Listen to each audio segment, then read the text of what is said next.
여러분 오늘 이 말씀의 내용을 보면 탕자와 그 다음에 집에 있던 그 맏아들과 그 이제 둘째 아들, 뭐 둘째인지 셋째는 모르지만 하여튼 맏이자 그래요. 맏아들. 근데 동생이 나가서 아버지 분깃을 가지고 나가서 다 탕진해 버리고 돌아왔어요. 자, 아버지의 마음과 형의 마음이라고 제가 설교 제목을 지었어요. 아버지의 마음은 지 몫을 가지고 나갔지만 나간 날부터 자식 걱정이에요. 뭘 봐서 알 수가 있어요? 이 아들이 다 털어먹고 나는 이제 돼지의 주염 열매도 못 먹게 돼서 줄여서 죽게 되겠구나. 우리 아버지 집에 품꾼이 많은데, 그리고 내가 하늘과 아버지 교회 죄를 얻었지만 이제 내가 아들로서가 아니라 아버지 집의 품꾼으로 여겨달라고 하리라. 그리고 아버지 집을 향해 와요. 그런데 아버지는 아들을 멀리 있는데도 보고 측은히 여기 달려갔다 그랬어요. 무엇을 말하느냐? 집을 나간 그날부터 아버지의 마음에는 늘 걱정이 있었어요. 그런데 아들이 돌아왔는데 아버지는 오늘 말씀해 보면 죽었다가 살아나고 잃었다가 다시 찾았다고 이야기했어요. 그런데 형의 마음은 뭐예요? 재산을 떨어먹고 아버지 것을 허비하고, 그리고 나는 아버지 집에 있었는데도 나는 염소 한 마리 잡아주지 않고. 여러분 잘 들으세요. 신앙생활의 가장 큰 적은 자기의 의예요. 자기의. 무슨 말씀인지 아세요? 신앙생활의 가장 큰 적은 자기의 의예요. 자, 예수님께서 바리새인과 세리가 기도를 했잖아요. 세리는 가슴을 치면서 성전을 감히 바라보지도 못하고 나는 죄인으로소이다. 그리고 바리새인은 거리에 나가서 발에 끌린 옷을 입고 나는 일에 두 번째 금식도 하고 10의 1조도 드리고, 그 기도의 내용이 자기 의예요. 그런데 누구의 기도를 들어주셨다고 그랬어요? 세리의 기도. 여러분 여기서 이 아들 재산을 탕진하고 돌아온 이 동생은 내가 아버지와 하나님과 아버지 교회에 죄를 지었다 그랬어요. 죄를 지었다. 나는 이제 품꾼의 하나로 여겨달리지 않게 하리라. 모든 것을 내려놓고 아버지 집으로 온 거예요. 그러니까 어떻게 보면 죽게 생겼으니까 왔지만 어쨌든 간에 돌아온 탕자잖아요. 근데 아버지는 기다리고 있었어요. 아버지, 내가 하늘과 아버지께 죄를 얻어 싸우니 나를 품꾼의 하나로 여겨달라고 하는 게 무슨 말이냐? 너는 죽었다가 다시 살아나고 잃었다가 내가 다시 찾았다. 좋은 옷을 갖다 입히고 신을 신고 가락지를 끼고, 이건 신분을 많이 회복시켜 주는 거예요. 그리고 뭐라 그래요? 그 15장 1절 이하에 보면 잃은 양을 잃어버렸다가 찾고 목에 메고 돌아와서 잔치를 베풀었잖아요. 오늘 여기도 아버지가 송아지를 잡고 잔치를 베풀었어요. 그러니까 이 형이 불평을 해요. 난 아버지와 함께 있었는데 나에게는 염소 한 마리 잡아주지도 않고. 그러니까 아버지가 뭐라 그래요? 너는 나와 함께 있었으니까 내 것이다, 내 것이 아니냐. 그리고 내 동생은 죽었다가 다시 살아나고 일어나 다시 찾았는데, 바로 오늘 뭐라고 말씀하셨어요? 즐거워하고 기뻐하는 것이 마땅하다 그랬어요. 즐거워하고 기뻐하는 것이 마땅하다. 너 왜 그래 불만이 많냐? 즐거워하고 기뻐하는 것이 마땅하다고 이야기를 했어요. 마땅하다.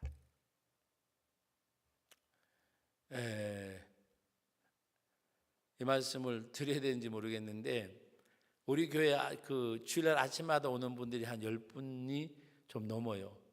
이제 여름이니까 이제 덜 하겠지만 겨울에 저 뒤에 앉아서 난로 펴놓고 하면 막 냄새가 사실은 나요. 근데 또 이제 저보고 막 어떻게 그래요? 뭐 별도 공간을 만들어 주든지 아니면 뭐 냄새가 나고 막 얘기하는 분들이 계세요. 제가 그 생각을 해봤어요. 예수님 같았으면 어떻게 하셨을까? 예수님 같았으면. 저는 그 말하는 분들이 좀 옷을 갖다가 좀 이렇게 속옷을 좀 사다가 주면서 교회 올 때는 갈아입고 오세요라고 좀 드리고, 옷이 남루하면 좀 옷을 좀 이렇게 집에 있던 거라도 갖다가 드리고, 이발 안 한 것 같으면 이발하라고 이발비라도 좀 주고 그랬으면 좋을 것 같아요. 냄새 난다 그리고 말하기 전에. 예? 여러분 당시 예수님이요 세리와 죄인들과 창기들과 음식을 먹는 것은요, 이스라엘 백성으로서는 해서는 안 될 일이에요. 당시 전통에 의해서는. 저기 뒷자리에 와가지고 냄새 피우는 사람들 도와주는 거는 비교가 되지 않는 거예요. 예수님께서 누가복음 15장의 말씀을 비유로 말씀하신 동기가 있으시잖아요. 그 동기가 뭐예요? 여러분 15장 1절 한번 찾아보십시다. 15장 1절 다 같이 한번 읽어보겠습니다. 15장 1절과 2절 읽습니다. 모든 세리와 죄인들이 말씀을 들으러 가까이 나아오니 바리새인과 서기관들의 수군거려 이르되 이 사람이 죄인을 영접하고 음식을 같이 먹는다 하더라.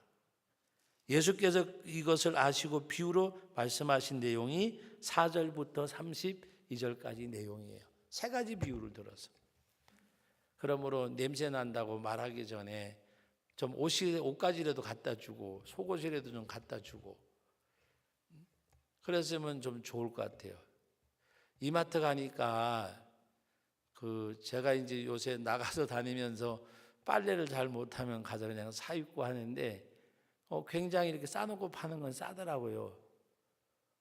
몇 번 입다가 버려도 아깝지 않은 정도로 싸더라고요. 그래서 제가 그 생각을 했어요. 이제 내일 제가 이제 대충 여기 오는 분들 아니까 좀 사올라 그러는데 좀 런닝구하고 해가지고 좀 사고 여자분들도 계시더라고요. 여자분들 것도 한 몇 개 사가지고 하나씩 나눠주려고. 이제 자꾸 이런 얘기 저런 얘기 하길래 그 생각을 해봤어요. 우리 예수님 같았으면 어떻게 했을까? 여러분 오늘 우리들이 중요한 건 뭔가 하면 내 생각을 가지고 신앙생활하는 우리가 되면 안 돼요. 주님이 어떻게 하면 기뻐하실까? 내가 힘이 들어도 내가 조금 뭔가 아니더라도 우리 주님이 기뻐하시면 오늘 저녁에 여러분들 기도 제목 드리자는 거 기도하라고 말씀을 드렸는데 여러분 하나님 앞에 어떤 분은 좀 간절함이 있는 내용이 있잖아요. 여러분들이 이렇게 개인 어떤 시간 따라서 환경 따라서 다 다르니까 기도하는 가운데 한 가지 꼭 부탁드리는 것은 여러분의 기도의 지경을 넓히라는 거예요.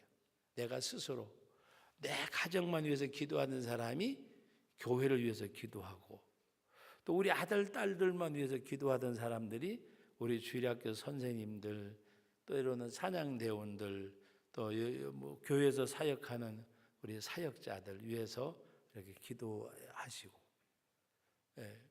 여러분 우리 사역자들을 돕는 것을 개인을 돕는 걸로 착각하시면 안 돼요. 사역자들은 하나님이 일 때문에 있잖아요. 하나님이 일 때문에. 그러니까 사역자를 내가 돕는다고 생각할 때에는 하나님의 일을 함께 동력하는 거라고 생각을 하셔야 돼요. 동력하는 거. 그래서 이렇게 좀 하고 그렇게 하면 좋을 것 같아요. 그래서 제가 지난번에 어디 가서 설교하면서 그런 설교를 해요. 직분자들을 이제 임직직 하는 데 가서 제가 그 이야기를 했어요. 사역자들이 신바람 나게 일할 수 있도록 환경을 만들어주면 훨씬 효과가 있을 것이라고. 효과가. 이제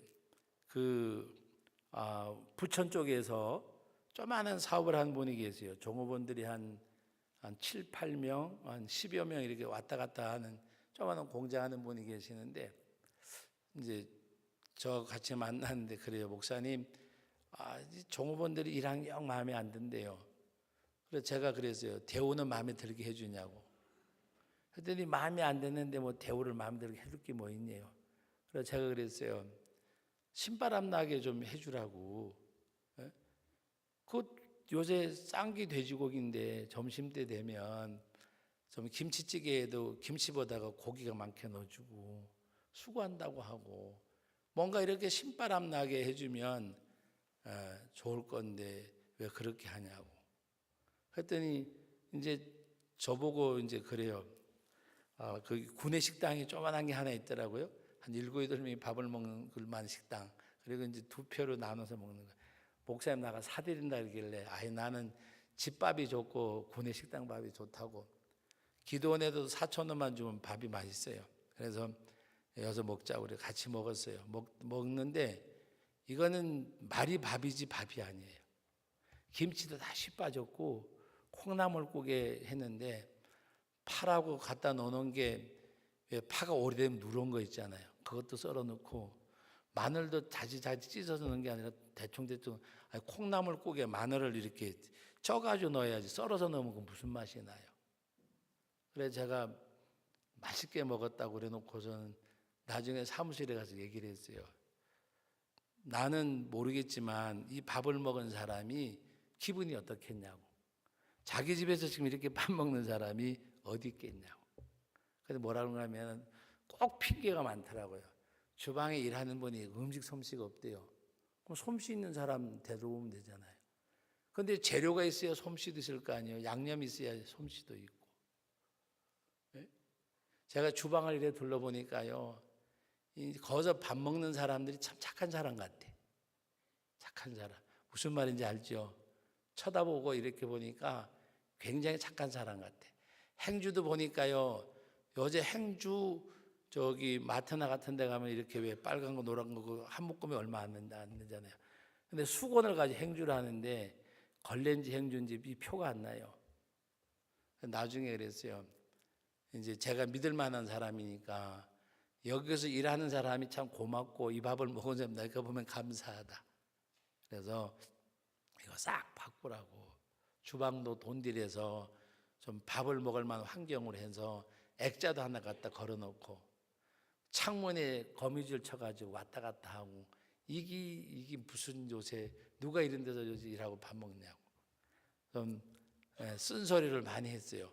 그런데 뭔가 지난 요번 주나 지난주나 하여튼 오라 그래 또 가봤어요. 갔더니 깨끗하게 수리를 했더라고요. 청소도 하고 음식도 확 바뀌었어요. 그러더니 그 조공원 중에 한 분이 그러더라고요. 목사님 자주 오세요 그러더라고요. 왜 그러냐 했더니 사장님 착한 분은 착한 분이에요.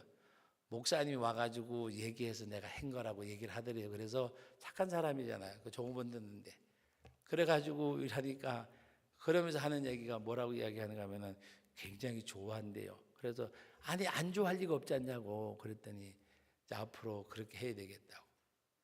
그러면서 그래서 내가 한 가지 숙제를 더 줬어요. 다 일하는 분들이 자기 집에서 그냥 막 이렇게 가지각색으로 입고 놓으세요. 이왕이면 이름을 새겨서 작업복 요새 한 벌에 한 2, 3천만 원 주면 작업복 좋은 거 살 수 있는데 작업복들 다 해서 입히고 하면 너무 좋다고 그랬더니 너 그렇게 하겠다 그러더라고요. 여러분 무슨 이야기인가 하면 우리가 하나님 앞에서 우리들이 뭔가 자꾸 이 자기 중심이 아니라 남을 배려하고 하는 가운데 우리는 하나님이 어떻게 하면 기뻐하실까. 그래서 제가 마지막 그래서 두 번 또 갈 일은 없겠지만 무슨 얘기했는가 하면은 집사님 예수 믿는 사람인데 그분들한테 예수 믿으라고 했을 거 아니냐고 했대. 그분들이 예수 믿겠냐고. 근데 지금은 이제 전도해도 된다고. 옷 해주고 나서 전도하라 그래요. 옷 해주고 나서. 네? 생각해 보세요. 사장님이 돈은 챙겨가는데 식당도 엉망, 밥도 엉망이면 그 사람이 예수 믿으라면 예수 믿겠어요. 돈밖에 모르는 집사님인데. 그래서 제가 그래서 이제 옷 해주고 전도하라고. 그리고 해줄 거 대우해주고 때로는 산에서도 예배드리고. 그럴 때 나를 부르면 부천이 제천이 멀지만 그렇게 예배된다고 내가 한번 와서 설교해 줄 용의가 있다고. 여러분 오늘 우리가 하나님 앞에서 신앙생활하는 우리들이 내가 만족이 아니라 우리는 다른 사람 성경이 말씀하시는 요한 고린도전서 10장 31절 이하에 하나님의 영광 그리고 자기의 유익을 구치 말고 다른 사람의 유익을 구하고 명령이 하나님의 명령 하나님의 말씀이잖아요. 그러니까 그분이 착하신 분이요. 왜 시킨 대로 하니까 너무 이렇게 그래서 그 담임 목사님이 같이 갔고 담임 목사님이 그런 거예요. 야 나는 그렇게 말 못하게 하고 싶은 못했는데 이 목사는 다른 게 목사님이니까 이렇게 할 수 있으니까. 그래 내가 그랬어요. 옆구리 콕 찌르면서 목사님도 잊어먹었잖아. 솔직한 얘기로 그랬더니 자기도 미처 생각을 못했다고 그러더라고요. 우리는 작업 환경을 바꾸면 얼마나 좋아하겠어요. 일하시는 분들이. 예? 그래서 저도 오늘 여기 우리 교회 표에 보면은 하나님을 기쁘시게 성도들을 행복하게. 예? 그래서 어떻게 하면 우리 교회를 찾아오는 분들이 뭔가 이렇게 안식처도 느끼고 그렇다고 해서 무조건 막 위로하고 하는 건 아니지만 그래도 뭔가 와서 위로받고 힘을 얻고 하는 내가 성도교회 다니는 것이 참 행복하다 하는 것을 느끼게 할 수 있는 그런 뭔가를 이제 만들어 가야 될 것 같아요. 그리고 우리는 이 세상에 나가서 이 세상을 거룩하게 해야 될 책무가 있고 그래서 우리가 어디 매이지 말고 오늘 이 탕자는 아버지 앞에 모든 걸 내려놓는 모습이고 아버지는 어떤 마음이에요? 아버지는 돌아온 것만 해도 기뻐요. 이게 아버지의 마음이에요. 형의 마음은 뭐예요? 재산 팔아먹은 놈. 뭐죠? 정죄하는 거, 정죄하는 거. 두 번째는 뭐예요? 비판하는 거예요. 세 번째는 뭐예요? 함께할 수 없다는 거예요. 이것이 오늘 우리들의 모습이에요. 비판하고 판단하고 함께하지 않으려고 하는 거. 그러나 아버지가 뭐라고 말해요? 우리가 즐거워하고 기뻐하는 것이 마땅하다 그랬어요. 돌아온 것만 해도 감사한 거예요. 아버지는 가서 뭐 나쁜 짓 한 거 털어먹은 거 이거는 아버지 생각엔 없어요. 돌아와줬구나, 살아왔구나. 너무 기쁜 거예요. 이것만 생각해도. 형은 뭐예요? 재산 팔아먹은 놈, 나쁜 짓 하고 돌아온 놈. 저기 무슨 아버지 자식이라고. 맞잖아요. 비판하고 판단하고 함께하지 못하는 거. 오늘 우리는 그것이 때로는 우리들의 모습이에요. 그래서 하나님 앞에서 아버지의 마음, 아버지의 마음. 돌아왔구나, 살아왔구나. 돌아왔구나, 살아왔구나. 잃었다가 다시 찾았고 죽었다가 다시 살아났고. 이 아버지의 마음. 이것이 바로 때로는 어머니의 마음. 하나님 앞에서 우리가 신앙생활하면서 우리는 비판하거나 판단하거나 헤아리지 아니하고 우리는 오직 정말 아버지의 마음 돌아왔구나, 살아왔구나.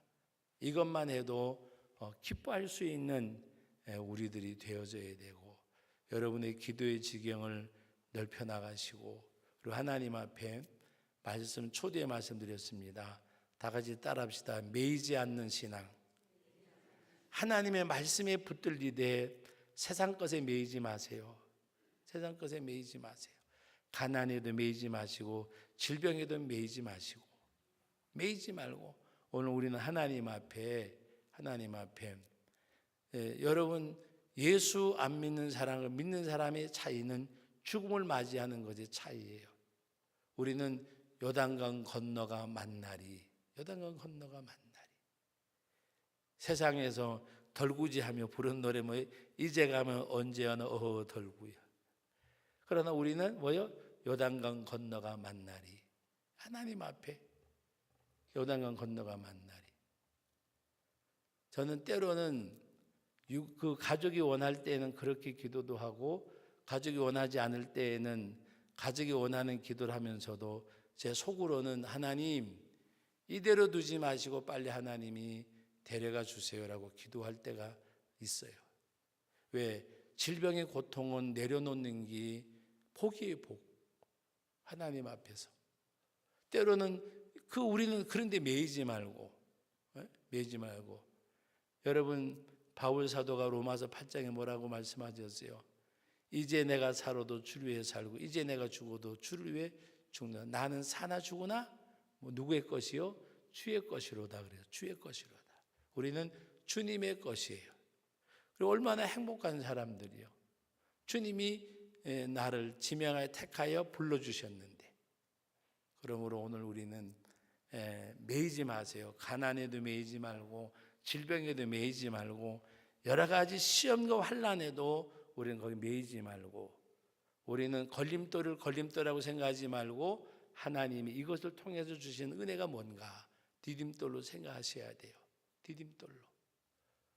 하나님 앞에. 그래서 오늘 우리들이 신앙생활할 때에 아버지의 마음, 형의 마음이 아니라 아버지의 마음, 이 마음을 여러분들이 가지시고 오늘 저녁에 그냥 자유롭게 기도하다가 돌아가시는 가운데 여러분 기도는 하나님과 나와의 대화요 대화, 만남이에요.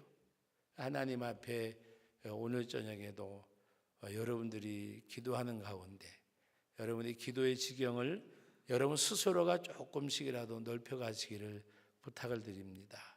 그래서 여러분의 기도의 지경을 넓히는 가운데 정말 어떨 때에는 우리 작은 마음이지만 이 마음에 못 담을 것이 없잖아요. 저는 마음의 그릇은 너무 신기하다고 생각해. 작은 거 담으면 마음이 요만해지고요.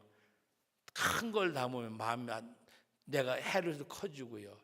우리들의 마음은 너무 신비한 그릇이잖아요. 여러분의 가정만 담으면 내 가정만 있어요. 내 인생만 담으면 내 인생만 담겨져 있어요.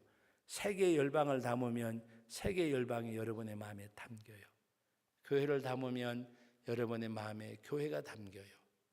우리 마음의 그릇은 측량할 수가 없어요. 하나님 앞에 많은 것 담으세요. 마음의 그릇은 부족함이 없어요. 사르밧 가부의 그릇이 다하니까 기름이 그쳤지만 우리 마음의 그릇은 끝이 없어요. 마음의 그릇은 다 담으세요. 다 담으세요. 고르지도 말고 다 담으세요. 우리의 마음 다 담으시면 한없이 커지는 거예요. 열방을 마음에 담고 여러분 우리 형제를 마음에 담고 여러분의 가족들 가운데도 여러분의 부모 형제 친척들 가운데도 그들을 여러분의 마음에 담으세요. 나에게 손해를 끼쳤든지 어떻게든 간에 여러분의 마음에 다 담으세요. 그때 여러분의 마음에 그릇은 한없이 커지고 그것이 결국은 하나님 앞에 믿음의 그릇이 되는 거예요. 그래서 여러분들이 하나님 앞에 오늘 저녁에도 기도하는 가운데 많은 것 담으시고 여러분의 기도의 지경이 넓혀지는 가운데서 하나님의 크신 역사, 그것이 여러분들이 믿음의 정상에 오르는 것, 높은 곳에 오를수록 멀리를 보잖아요. 하나님의 말씀에 온전히 붙잡혀서 정말 성령의 인도함을 받는 가운데서 믿음의 정상에 설 수 있는, 내 뜻이 아니라 아버지의 뜻이면 무조건 순종하고 순복하고 나가는 우리들이 되어져서 8분 능선까지 올라갔다 내려오고 9분 능선까지 올라갔다 내려오는 우리들이 아니라 믿음의 정상에서 멀리를 바라보고 하나님의 천성을 바라보는 느보산에서 가나안 땅을 바라보던 모세처럼 정말 우리가 이 땅에서 하나님의 나라를 바라보고 사는 저와 여러분들이 될 수 있기를 예수님의 이름으로 축복합니다.